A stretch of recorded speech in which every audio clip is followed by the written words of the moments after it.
Every time you swipe your credit card, you earn rewards. 2% cash back, points toward flights, hotel nights. It feels like free money, but nothing in finance is actually free. Someone is paying for your rewards, and it might not be who you expect. Here's how it actually works. Every credit card transaction involves three parties: you, the merchant, and the bank. Understanding how money flows between them explains everything. When you buy a $10 coffee with your credit card, the merchant doesn't receive $10. They receive somewhere around $9.75. The other 25 cents goes to the bank as an interchange fee. The interchange fee is typically between 1.5% and 3% of the purchase. It exists on basically every card transaction in America. The fee goes to your card's bank, called the issuing bank. A smaller cut goes to the card network, Visa or MasterCard, for processing. In your rewards, the cash back, the points, come directly out of those interchange fees. The bank is essentially sharing a portion of the merchant fee with you.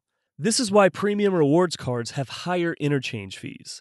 The fancier your card, the more the merchant pays when you use it.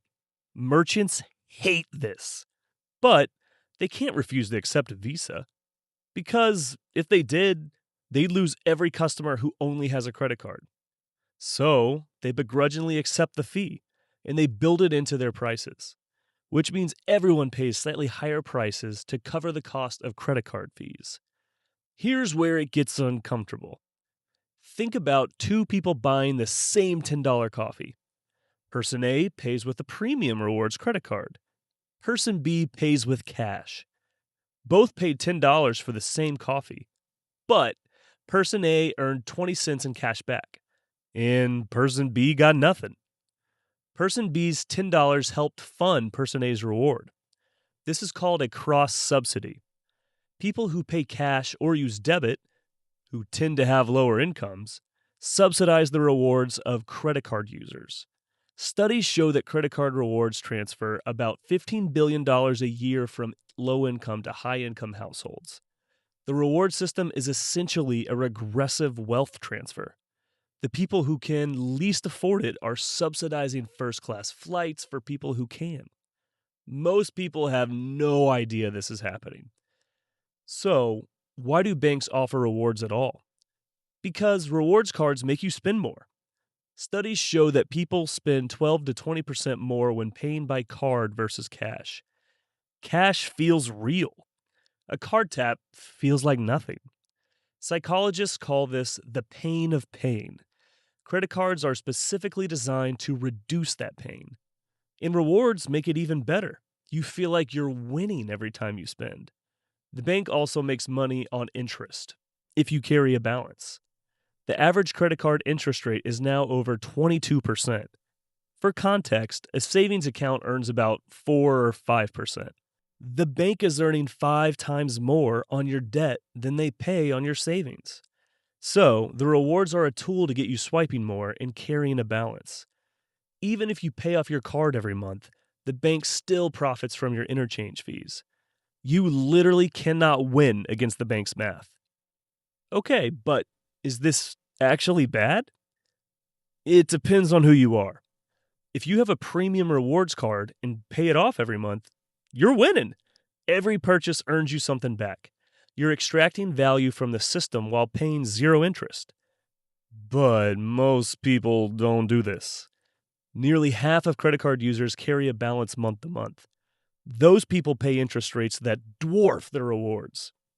Getting 2% cash back while paying 22% interest is like finding a dollar and losing a 20.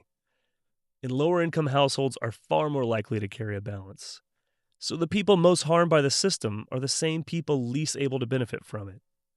The reward system works perfectly for the bank and for a certain type of customer.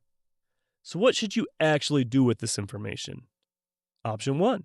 Use a rewards card strategically. Only spend what you'd spend anyway. Pay it off every single month.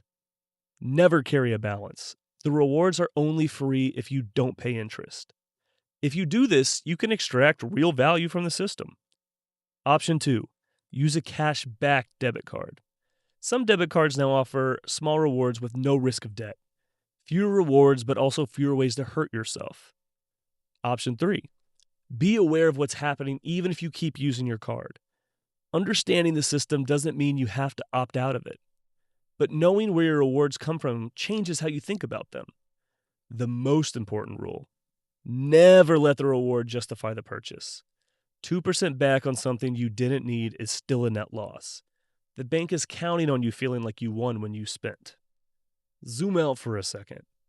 The entire reward system was built by banks and card networks. They designed it to maximize their profit.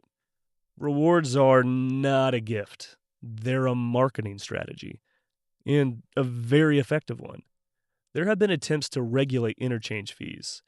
The European Union caps them at a fraction of what U.S. banks charge. In the U.S., every major attempt at regulation has been lobbied away by the banking industry. The system continues because it benefits the most powerful players, and because most people don't know it exists. Now, you do. Your credit card rewards are real, but they're funded by a system that quietly shifts money from those who have less to those who have more. Every time you earn rewards, someone who paid cash at the same store helped fund them. That's not a reason to feel guilty. It's a reason to understand the game. Use the system if it works for you. Just know what it is. Because the best financial decisions are the ones you make with your eyes open. And now yours are. That's it for this one. Subscribe for more on how money actually works.